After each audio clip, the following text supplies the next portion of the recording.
ভেন্ডি তো সবাই ভাজা করে খায়, এরকমভাবে খেয়ে দেখবেন নাকি?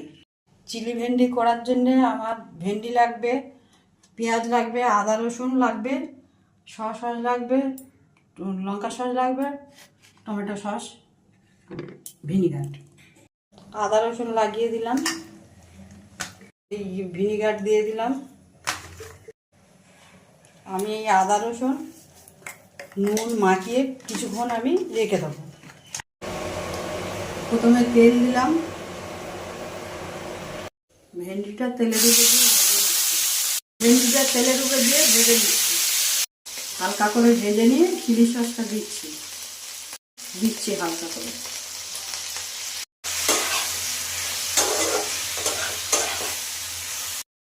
টমেটো সস দিয়ে নেড়ে আমরা নামিয়ে নেব। তাই এরকম দেখতে হবে।